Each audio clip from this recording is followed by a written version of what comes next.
රූපලාවන්‍ය නිෂ්පාදන ඕනෑම කාන්තාවකගේ සුන්දරත්වය දෙගුණ තෙගුණ කරනවා. කාන්තාවන් විතරක් නෙවෙයි පුරුෂ පාර්ශවයත් අද රූපලාවන්‍ය නිෂ්පාදන වැඩි වශයෙන් මිලදී ගන්න යොමු වෙලා තිබෙන්නේ. ඔබව ලස්සන කරන්න හේතු වන මේ රූපලාවන්‍ය නිෂ්පාදන ඔබ අතට පත්වන්නේ විශාල නිෂ්පාදන ක්‍රියාදාමයකින් පස්සේ. බොහෝ විට මේ නිෂ්පාදන සඳහා අමුද්‍රව්‍ය හොයාගන්නේ එක රටකින්. හැබැයි ඒවා යොදාගෙන නිෂ්පාදනය වෙන්නේ තවත් රටක. ඊට පස්සේ ඒවා අලෙවි කරන්නේ බොහෝ විටක ලෝක ප්‍රකට නිෂ්පාදන නාමයන් සහිතව වෙනත් රටක සමාගම්වල.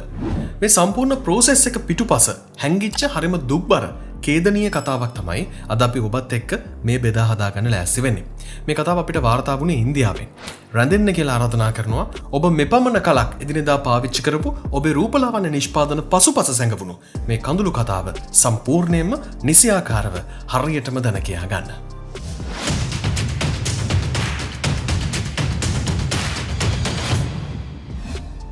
රූපලාවන්‍ය නිෂ්පාදන ශේෂ්ත්‍රය COVID-19 වසංගතය හමුවේ වුණත් කඩා නොවැටුණු ඉතාමත්ම ශක්තිමත් ශේෂ්ත්‍රයක්. පෞගේ කාලය පුරාවට මේ ශේෂ්ත්‍රයේ වර්ධනය හැම වසරකම 4.75% වර්ධනයක් පෙන්නුම් කළා. 2020 වසර අවසානයේදී රූපලාවන්‍ය නිෂ්පාදන ලෝකයේ පුරා විකුණුම් ඇමරිකානු ඩොලර් බිලියන 483ක් දක්වා වර්ධනය වී තිබුණා. ඒ 25 වසර වෙද්දී ඇමරිකානු ඩොලර් බිලියන 715 සීමාව ඉක්මවා යනු ඇති බවටයි ආර්ථික විශ්ලේෂකයන් අනාවැකි පළ කරන්නේ. ඉතාම දීර්ඝ ඉතිහාසයක් ඇති මේ කර්මාන්තයට අප්‍රිකාවේ සිට ආසියාව දක්වාත් ඇමරිකාවේ සිට යුරෝපය දක්වාත් බොහෝ රටවල් සම්බන්ධ වෙලා ඉන්නේ. ඇමරිකාව ලෝකයේ විශාලතම රූපලාවන්‍ය නිෂ්පාදන නිෂ්පාදකයයි.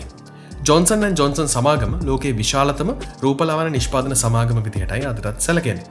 කාලෙන් කාලෙට මේ නිෂ්පාදනවල සංයුතීන් සහ ඒවට යොදා ගන්න අමුද්‍රව්‍යයන් වෙනස් වීම සිද්ධ වුණා. අද වෙද්දී බොහෝ නිෂ්පාදන සමාගම් හැමට හිත ඇති පිළිකාකාරක රහිත රූපලාවන්‍ය නිෂ්පාදන වෙළඳපළට නිකුත් කිරීමටයි කටයුතු කරලා තිබෙන්නේ. මේ නිෂ්පාදන සඳහා අමුද්‍රව්‍ය බොහෝ විට ලබා ගන්නේ අප්‍රිකාවෙන් සහ ආසියාවෙන්. මයිකා කියලා කියන්නේ අද වෙද්දී රූපලාවන්‍ය නිෂ්පාදනවල අමුද්‍රව්‍යයක් ලෙස යොදා ගන්න ප්‍රධානතම සංඝටකයක්. මයිකා මුලින්ම යොදාගත්තේ 70 දශකයේදී. නමුත් කාලයක ඉඳන් මයිකා රූපලාවන්‍ය නිෂ්පාදන අතර ඉතාමත්ම ජනප්‍රියව තිබුණා. රූපලාවන්‍ය නිෂ්පාදන සඳහා යොදා ගන්න මේ ඛනිජ විශේෂය බහුලවම හමු වන රටක් තමයි ඉන්දියාව කියලා කියන්නේ. ඒ වගේම තමයි රූපලාවන්‍ය නිෂ්පාදන සඳහා අද වෙද්දී මයිකා සපයන ප්‍රධානතම රටවල් අතර පෙරමුණේත් ඉන්දියාව ඉන්නවා. මයිකා නිස්සාරණය සහ රූපලාවන්‍ය නිෂ්පාදන කිරීම සඳහා සැඟවුණු ඊටම අනන්‍ය දුක්ඛිත කතාවක් තමයි අපි ඔබට අද කියන්න හැදුවේ. මේ මයිකා කර්මාන්තය ඉන්දියාවේ ජයටම සිද්ධ වෙන විශාල වශයෙන් මුදල් ඉපැයිය හැකි කර්මාන්තයක්. මේ නිසාම මේ කර්මාන්තය වෙනුවෙන් ඉන්දියාව තුළ දැවැන්ත ඒකාධිකාරයක් පවතින්නේ.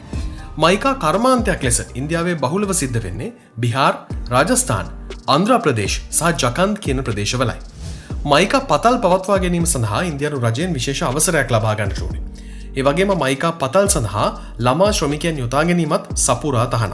හැබැයි මේ දෙකම හරියාකාරව මේ කලාපවල සිද්ධ වෙන්නේ නැහැ. අපි ඔබට කලින් සඳහන් කළ හැම ප්‍රදේශයකම මයිකා පතල් පිහිටා ඇත්තේ ඊටාම දුර බැහැර දිලිඳු ගම්මානවල, ඊටාම හුදකලා ප්‍රදේශවල. විශේෂයෙන්ම අපි ගත්තොත් බිහාර් ප්‍රාන්තයේ මේ වගේ මයිකා පතල්වල පතල් ගැනීම සිද්ධ කරන්නේ මේ විදිහටම තමයි. හැබැයි ඔබ දන්නවද මේ අතරින් බහුතරය කුඩා ළමුන්. කුඩා ළමුන් බහුලවම මේ මයිකා පතල්වල රස්සාවේ නිරත වෙන්නේ. ළමා ශ්‍රමිකයන් යොදා ගැනීම ඉන්දියාව තුළ සපුරා තහනම්.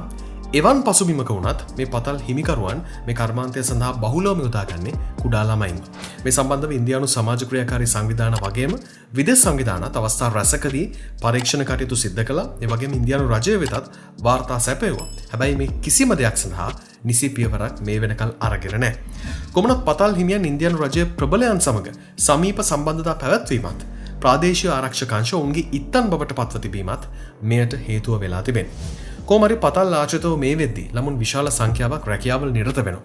සමහර දරුවන්ගේ මුළු පවුලම රැකියා කටයුතු කරන්නේ මේ මයිකා පතල් තුල. ඒ වගේම මේ දරුවන් අධ්‍යාපන කටයුතු වල නිසියාකාරව යෙදෙන්නේ නැහැ. ඔවුන් උදේ ඉඳන් රෑ වෙනකම්ම මේ පතල් තුර හිර වෙලා ඉන්නේ. ඒ මයිකා ගැනීම සිද්ධ කරමින්. පරීක්ෂණ කටයුතු වලින් හෙළි වී තිබුණේ මේ පතල් තුල සේවයේ යොදවා ඇති දරුවන් වයස අවුරුදු 9ත් 16ත් අතර කාලයක පසුවන අය බවයි. මේ දරුවන්ගේ පවුල් අධික දරිද්‍රතාවයෙන් පෙළෙන නිසා ඔවුන්ගේ දෙමව්පියන් මීට විරුද්ධව කිසිම පියවරක් ගැනීමට ඉදිරිපත් වෙලා නැහැ. මොකද ඔවුන් පවුලේ ආර්ථිකය රැක ගැනීමට මුදල් රැගෙන එන නිසා. මේ පතල් නිසි ක්‍රමවේදයකින් තොරව හදා ඇති බවයි විදේශ මාධ්‍ය වාර්තා කරන්නේ. මේ අතර බොහෝ ඒවා අනවසරයෙන් නිසි ප්‍රමිතියකින් තොරවයි පවත්වාගෙන යන්නේ. මේ නිසාම මෙහි සේවයේ නිරත වී සිටි වැඩිහිටියන් මෙන්ම ළමුන් විශාල සංඛ්‍යාවක් මෙවැනි විවිධ හේතුන් මත මරණයට පත් වෙලා තිබෙනවා. ඒ වගේම මේ මයිකා පොතල් තුල සිද්ධ වෙන අනතුරු නිසා මේ යන සංඛ්‍යාව පිළිබඳ නිශ්චිත වාර්තාවක් නැති වුණත් අවම වශයෙන් හැම මාසෙකම මරණ 10කට වැඩි සංඛ්‍යාවක් සිද්ධ වෙන බවටයි රොයිටර් වෙබ් අඩවිය වාර්තා කළේ. සමහර මාසවල මේ මරණ සංඛ්‍යාව මාසයකට 20-25 අතරාගයක් ගන්නවා.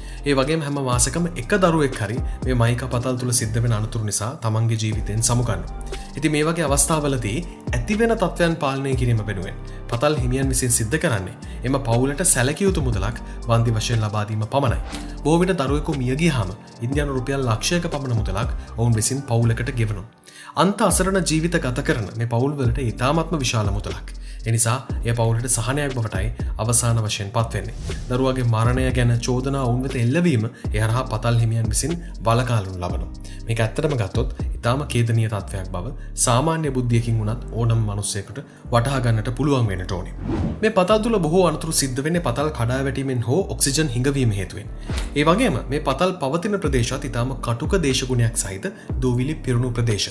මේ කුඩා දරුවන් අවුවේ වේලෙමින් දූවිලි වලින් වැළකීමට කිසිදු පියවරක් නොගනිමින් තමයි මයිකා වෙන් කිරීම එහෙම නැත්නම් ගැරීම සිද්ධ කරන්නේ. මේ නිසා මේ දරුවන්ගෙන් බොහෝමයක් උග්‍ර ශ්වසන රෝග වලින් පෙළෙනවා. මේ සම්බන්ධව සිද්ධ කරන ලද පරීක්ෂණ වාර්තා කිහිපයකම ඒ බව සඳහන් වුණා. මේ මයිකා ගැරීම සහ ඒ සඳහා ළමා ශ්‍රමිකයන් යොදා ගැනීම සම්බන්ධව දිගින් දිගටම ඉන්දිය රාජ්‍ය නිලධාරීන් වෙත බලපෑම් එල්ල කළ සංවිධානයක් තමයි බච්පන් බචාවෝ ආන්දෝලන හෙවත් BBA සංවිධානය කියලා කියන්නේ. මේ සංවිධානයට අනුව මේ පතල් තුල සිද්ධ වෙන මරණ සහ අනතුරු වලින් වාර්තාවල ඇතුළත් වෙන්නේ 10%ක පමණ ප්‍රමාණයක් විතරයි. කොහොම හරි ඉන්දියාව තුල මයිකා පතල් 800කට වැඩි ප්‍රමාණයක් මේ වෙද්දිත් තිබෙනවා. නමුත් ඉන්දියානු පතල් කාර්යාංශ තුල ලියාපදිංචි පතල් ඇත්තේ 41කටත් අඩු ප්‍රමාණයක් පමණයි. හැබැයි ඒවා පිළිබඳව නිසි වාර්තාවක් 2014 වකවානු වලින් පස්සේ පවතින්නේ නැති බවත් රොයිටර් වෙබ් අඩවිය වාර්තා කරනවා. කොහොම හරි මේවා තුල වැඩ කරන ශ්‍රමිකයෙකුට දවසකට ගෙවන්නේ ඉන්දියානු රුපියල් 300යි. ළමා ශ්‍රමිකයන් සඳහා ගෙවනු ලබන්නේ ඔවුන් වැඩ කරන පැය ගාන අනුව. සමහර පතල් තුල ශ්‍රමිකයන් එකතු කරනු ලබන මයිකා කිලෝවකට ඉන්දියානු රුපියල් 8ක් ගෙවනවා කියලාත් වාර්තා වෙනවා. මේ හින්දාම දරුවන් ඉතාම අසීරුවෙන් මේ පතල් තුල මයිකා වෙන් කිරීම, උසුලාගෙන යාම සහ කැනීම් කටයුතු හා නිරත වෙමින් ඔවුන්ට සාමාන්‍යයෙන් දැරිය නොහැකි බරක් දරමින් විශාල වෙහෙස මහන්සියක් වෙනවා කියලා වාර්තා වෙනවා. මේක ඇත්තටම ගත්තොත් ළමා අපචාරයක්, ඒ වගේම ළමා ශ්‍රමය සූරා කෑමක්. ඉන්දියාව තුළ පමණක් නෙවෙයි අප්‍රිකාවේ පවා බොහෝ කලාපවල සිද්ධ වෙන khනිජ නිස්සාරණ නිදි තුළ ඇත්තේත් මෙවන් තත්ත්වයක්මයි. හැබැයි අප්‍රිකාවටත් වඩා ඉන්දියාවේ පවතින මේ ළමා ශ්‍රමයේ යෙදවීම ඉතාම දරුණු මුහුණුවරක් ගෙන තිබෙනවා. මොකද මේක තනිකරම මේ ජනතාවගේ දුප්පත්කම, අසරණකම ධනවත් පතල් හිමියන් විසින් ඉතාම නින්දිත විදිහට තමන්ගේ ව්‍යාපාර සඳහා යොදා ගැනීමක් නිසා. ඒක මේ පතල් ආශ්‍රිතව ජීවිකාව ගෙවන ජනතාවගේ වර්තමානය පමණක් නෙවෙයි ඔවුන්ගේ මුළු අනාගතයම අඳුරු කරලා තියෙන්නේ. මේ පවුල්වල දරුවන් කුඩා කාලේ ඉඳන් කිසිදු අධ්‍යාපනයක් නොලබමින් මේ පතල් තුල රැකියාව නිරත වෙනවා. ඔවුන්ගේ දෙමව්පියන් සිද්ධ කරන්නේත් මේ දරුවන්ගෙන් හම්බ කරන් කන එක. ඒ ඔවුන්ගේ අසරණකම වෙන්නට පුළුවන්. හැබැයි මේ ක්‍රමයෙන් ඔවුන්ට ගැලවීමක් ඇත්තේ නැහැ. කාර්කශ පරිසරයක එදිනෙදා මුදල් හම්බ කරලා වියදම් කරමින් ජීවත් වීමට හුරු වෙලා ඉන්න මේ ජනතාව වෙනස් කරන්න කවුරුවත් ඉදිරිපත් වෙලත් නැහැ. ඉදිරිපත් වෙන එකකුත් නැහැ. ඒකට පතල් හිමියන් ඉඩ දෙන්නෙත් නැහැ. ඊටත් වඩා මේ ගැටලුව ඇති දුක්බර කතන්දරය තමයි පරීක්ෂණ වාර්තාවලට අනුව මේ පතල් තුල රැකියා කරන දරුවන් පාසල් යාමට හෝ අධ්‍යාපනයක් ලැබීමට අකමැති වීම. ඔවුන් කැමති මේ පතලේ වැඩ කරන්න. මොකද ඔවුන් දන්නේ එකම දේ ඔවුන්ට රැයට කෑම කන්න පුළුවන් වෙන්නේ මේ පතල් වල වැඩ කළොත් පමණක් කියන එක. අවසාන වශයෙන් මේ විදිහට ඉන්දියාව තුලින් ලබා ගන්න මයිකා ඇමරිකාවට, එංගලන්තයට සහ බ්‍රසීලයට වගේම චීනයටත් අපනයනය කිරීම සිද්ධ වෙනවා. එම රටවල් වලදී මේවා ලෝක ප්‍රකට රූපලාවන්‍ය නිෂ්පාදන බවටයි පරිවර්තනය කරන්නේ. බලන්න ඔබ භාවිත කරන රූපලාවන්‍ය නිෂ්පාදනවලත් මයිකා අඩංගු වෙනවද කියලා. එමනම් අමතක කරන්න එපා. ඔබව ලස්සන කරන්න ඔබ නොදත් ඔබ කෙදිනකවත් දැක නැති අසරණ මිනිසුන් සහ අහිංසක කුඩා දරුවන් පිරිසක් තමන්ගේ ජීවිතය වෙනුවෙන් මේ විදිහට මේ මොහොතේත් සටන් කරන බව. ඉතින් විශ්මය දනවන විශ්වය පුරා සැරිසරන්න තවමත් මිලියනයකට අධික සබස්ක්‍රයිබර්ස්ලත් එක්ක ඔබත් එකතු වී නැත්නම් දැන්ම අපේ YouTube channel එක subscribe කරන්න.